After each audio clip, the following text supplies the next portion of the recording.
Hello students, welcome back to the course on Learning and Development in Organization. We move to the last lecture of Module 4. We'll be looking into the challenges for the L&D function. So we have discussed in this module very clearly about the different prospects of learning and development. We looked into different aspects. We looked into even organizational factors like high performance organization as in the previous lecture. And today we'll look into the challenges for the L&D functions. I'm Dr. Abraham Cyril Issac. I'm an assistant professor at the School of Business, Indian Institute of Technology, Guwahati. Now, when you look into the challenges specifically, I would like to underscore this very particular notion of challenges with this particular theme. The only thing worse than training your employees and having them leave is not training them and having them stay. So this is the biggest challenge that every single organization might face at some or the other point in time. Let's understand this learning and development challenges very clearly. Now, when you look into learning and development functions, they are critical in ensuring workplace readiness. They are critical in ensuring skill enhancement and organizational competitiveness. So many a time you see that learning and development gives a combination of all these typical factors. However, in the rapidly evolving business landscape, L&D functions face several challenges, including technological advancements, budget constraints, and the changing workforce expectations, typically leading way to problems in measuring the learning impact. So when you are looking into a post-COVID scenario, specifically with respect to the changing workforce, there has been a clear-cut change in the expectations. There is a clear-cut change in the contracts. There is clear-cut change in the style of work. All these aspects have typically changed or evolved rather. So this is where L&D function comes up with some challenges. Top 10 challenges for learning and development. Very quickly, we'll look into that in this particular session. The first challenge is rapid technological advancements in L&D. Ladies and gentlemen, boys and girls, accelerated skill expiry is happening.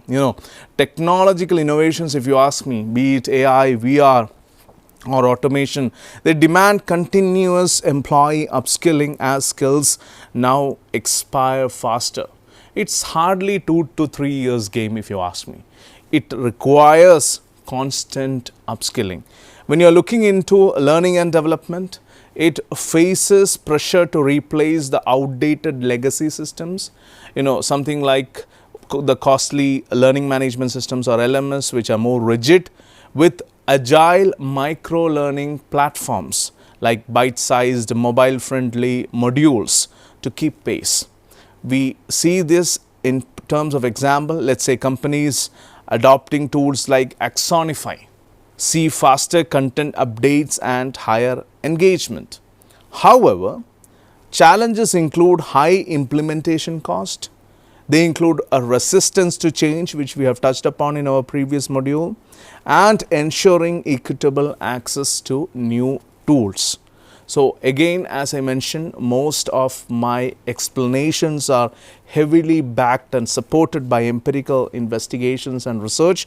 So I state, Burson by Deloitte 2023 notes that firms with modern L&D tech achieve 2 times faster competency development. So to succeed, L&D must prioritize continuous learning culture.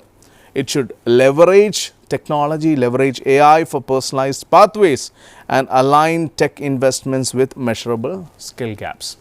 Now, when you talk about the second challenge, it is the remote and hybrid workforce dynamics. Please note, post-COVID, specific to the change in work contracts, change in the possibilities of an online working system, we have seen that things have changed. Previously, if you look into many organizations like, let's say, IBM, it had the online teaching, it had the online learning experience, there's no doubt about it. But that said, we always see that it was just trivial. It was to a certain organizations only which could actually afford it, which had the grand plan initially to go with online working conditions. But then post-COVID, we see that every single activity gradually shifted to online, and there was a phase where it was purely online for all the organizations. Now things have been changing. There is this back to office culture, but still that legacy of online is still remaining. We have now hybrid systems. Now this is where another challenge comes up when you talk about remote and hybrid workforce dynamics. You look into the new work contracts, you look into the engagement and participation barriers. Very lightly put, you do not know when you are taking up a seminar, a meeting, whether the other person is there in front of the screen. He might have just opened up the meetings link and he would have just gone. Be it any online platform, there is hardly any mechanism to check whether the actual person is there in the meeting. So many a time this participation barrier, the engagement issue comes up as a significant factor. When you are looking into learning, all the students out here, things have changed from synchronous to asynchronous learning. So when you just look into learning, that's okay, because you are learning something, it's your own intrinsic motivation. Whatever the time be, you go and learn and you get the required feedback. But that's not the case when it comes to work. Sometimes you need to work in a synchronous fashion. You need to have a teamwork delivered at a certain point with a certain deadline, with a certain requirement. You need all the resources to be pulled together, come at same point in time and do it. There is no possibility or potential probability of asynchronous work. So asynchronous schedules, isolations, and typically the home distractions, they hinder hybrid learning, hybrid work, and 45% of firms engage learners effectively when you look into this from a LinkedIn 2023 report. So this is what typically the hybrid workforce, the challenge is. So when you look into this as a solution for the challenge, you see that interactive platforms might be a way to go about it, or there can be this gamified micro learning that can emerge as a technique towards outweighing this particular challenge. And even some of the virtual peer groups, they can boost engagement, they can boost collaboration and the skill retention that is required. So you look into this from an angle of remote hybrid workforce dynamics, interactive platforms, and most importantly, gamified microlearning will be the solutions.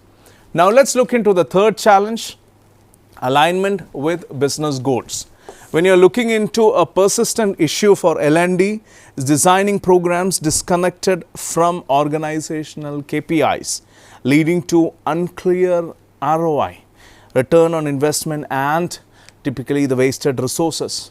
So many a time training often focuses on generic skills rather than addressing specific business priorities, like let's say revenue growth might be a business priority, or operational efficiency might be a business priority, or customer retention might be a business priority. We do not look into that. For example, leadership development programs may not resolve a company's high turnover rates if it is not tied to retention metrics. So this is a classic way to understand that many a time we are myopic with respect to the topics of training. The Kirkpatrick model, if you recollect what we have discussed in the previous sessions, level 4, business impact, stresses measuring how training influences outcomes such as sales, productivity, or compliance. So when you are looking into strategies, include collaborating with leadership to align L&D goals with strategic objectives, using analytics to identify skill gaps impacting KPIs, and evaluating post-training or performance data. So only 35% of the organizations consistently measuring training's business impact, ATD, what we call it as, the report from 2022, underscoring the need for the tighter alignment. When we look into the fourth challenge, we can see employee engagement and motivation. So employee engagement in learning and development often falters, if you ask me, due to lack of time and irrelevant content as employees prioritize immediate tasks over generic training perceived as unrelated to their roles.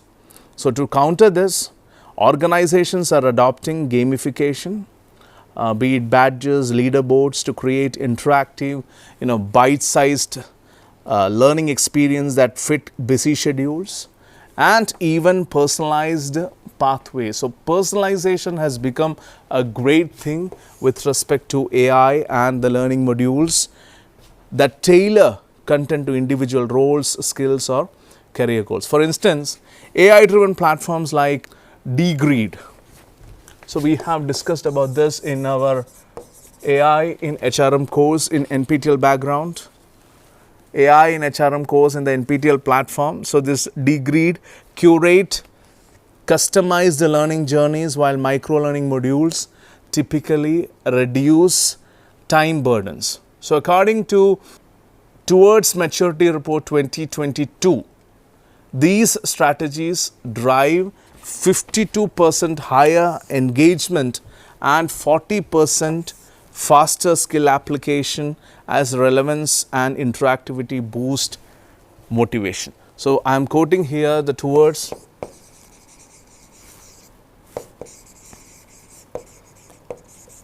Maturity Report 2022. So, by aligning L&D with employees' needs and workflows, organizations transform training from a compliance core into a tool for growth, fostering sustained participation and measurable performance improvements. Then you have the fifth challenge, which is measuring effectiveness and ROI in L&D. A significant hurdle for L&D is quantifying the impact of training programs, with almost 35% of organizations systematically measuring outcomes. When you look into frameworks like Kirkpatrick's 4 levels, assessing reaction, learning, behavior and results, and the Phillips ROI methodology calculating financial returns, they provide structured approaches. Their adoption remains limited due to perceived complexity. It could be resource constraints or misalignment with business goals typically. So, many organizations rely solely on superficial metrics like the completion rates. If you recollect the Kirkpatrick's model, this completion rates is in level 1. Neglecting a deeper evaluation of skill application, level 3, or even the level 4 business outcomes.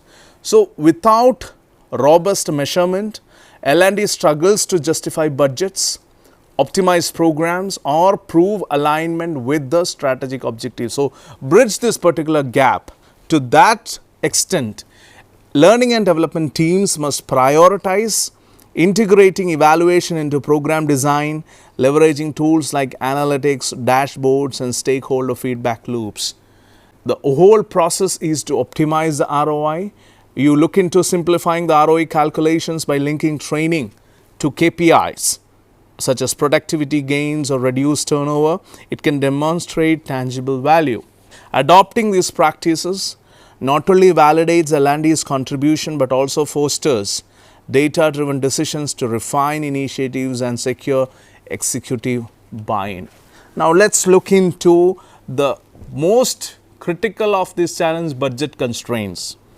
When you look into budget constraints as a typical challenge, learning and development teams increasingly face pressure to do more with less as organizations prioritize cost cutting while demanding higher impact outcomes. Again, I would like to quote the ATD's State of the Industry Report 2023. 58% of the companies cite budget limitations as a top barrier to effective training. So, this is, and I believe, always an impediment towards a successful training calendar. So, this trend forces L&D to shift from broad generic programs to targeted initiatives that align with critical business goals typically. That business goals such as leadership pipelines or technical upskilling. So, strategies that include leveraging scalable digital platforms, something like MOOCs, what you are learning right now, the MOOCs platform, or AI driven tools, repurposing existing content and prioritizing high ROI programs like micro learning or just in time training. So, let us take an example. Replacing costly in person workshops with on demand virtual labs can reduce the expenses by 30 to 50%. So, success hinges on rigorous cost benefit analysis, stakeholder collaboration to identify the mission critical skills, and agile resource allocation. So, by focusing on quality over quantity, L&D, learning and development, can maintain relevance despite the financial constraints. Now, let us understand the seventh challenge, leadership buy-in. Securing executive support for L&D, if you look into it critically, all the L&D investments typically is challenging when leaders perceive training as a cost rather than a strategic driver. So, this is always a consideration problem, whether it is a strategic driver. This is the question. To address this, aligning L&D metrics to business outcomes, such as linking leadership development programs to reduce turnover. It could save actually recruitment costs if you ask me, or technical training to productivity gains. Example, 15% faster project delivery can happen, that then it demonstrates tangible ROI. So, as emphasized by HBR 2021, Harvard Business Review 2021, using KPIs like revenue growth,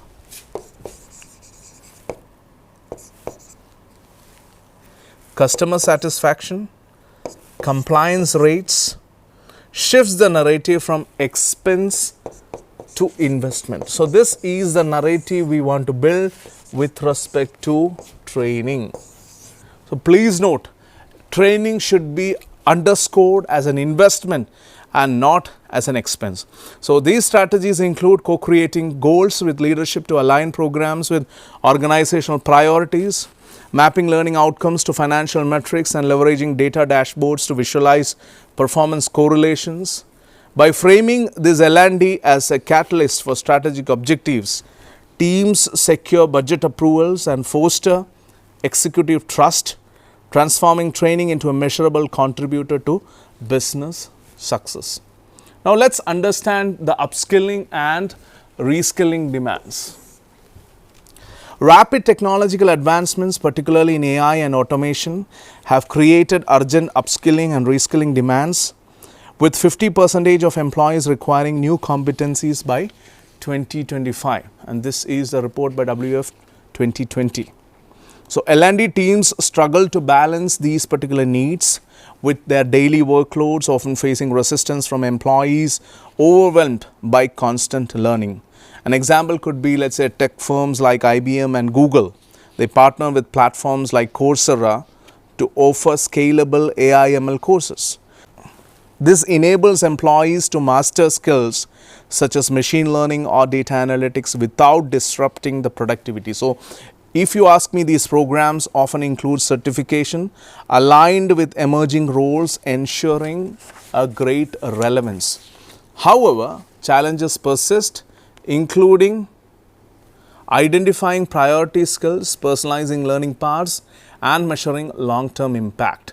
So, to succeed, organizations must foster a culture of continuous learning, integrate micro-learning into workflows, and align reskilling initiatives with future business goals, turning disruptions into strategic advantage.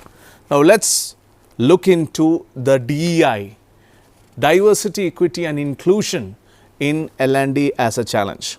The moment L&D teams grapple with designing culturally sensitive content and ensuring accessibility to meet the needs of diverse global workforce, training programs often inadvertently, if you ask me, exclude underrepresented groups. For example, leadership modules centered on, let's say, Western communication styles, or e-learning platforms lack screen reader compatibility for employees with disabilities. So essentially, we are questioning the very existence of diversity, equity and inclusion.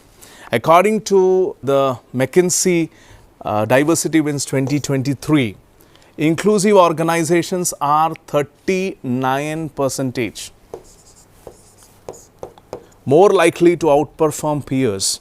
But achieving these demands intentional strategies, adapting, let's say, content to reflect diverse cultural contexts, let's say localized case studies, or embedding universal design principles like captions or multilingual options, and involving employees in co-creating materials to ensure relevance. So without addressing these gaps, learning and development risk reinforcing inequities and undermining the organizational DEI goals, to be specific. So by prioritizing inclusivity, let's look into the positive side. Companies not only foster belonging, but also align learning initiatives with broader performance metrics like innovation and retention. And finally, the last typical challenge, the 10th challenge, would be data privacy and security. Ladies and gentlemen, please note, global e-learning platforms face heightened risks around the GDPR compliance. It has certain issues with data security, particularly as they handle sensitive employee information across the borders. For example, outdated LMS. These systems with weak encryption are vulnerable to breaches, risking fines up to 4% of the global revenue typically under GDPR, and a reputational damage, a concern highlighted by GDPR European Union 2023 in its analysis of LMS vulnerabilities. So L&D, learning and development teams, must ensure platforms adhere to regional regulations, like it could be anonymizing the user data in the EU, maybe the CCPA compliance in California, while safeguarding against the cyber threat. So strategies include adopting encrypted GDPR compliant tools like Moodle or Docebo, conducting regular data audits and training staff on privacy protocols. So when you are looking into proactive measures, it should not only mitigate legal risks, but also build employee trust in L&D initiatives. So this was an humble attempt to actually underscore the challenges that exist in learning and development. I have tried to categorically put down 10 challenges from different dimensions, from different perspectives. I am not saying it as an exhaustive list, but it covers most of the critical aspect that is present today, what we understand from an organizational perspective nowadays. So this was an intensive module, if you look into this, where we looked at right from the understanding of learning and development. We went to individual units, we had a dyadic approach, we looked into organization. In the previous session, if you recollect, we looked into high performance organizations, and today we looked into a list of challenges. So what we see here is that learning and development is not an easy task.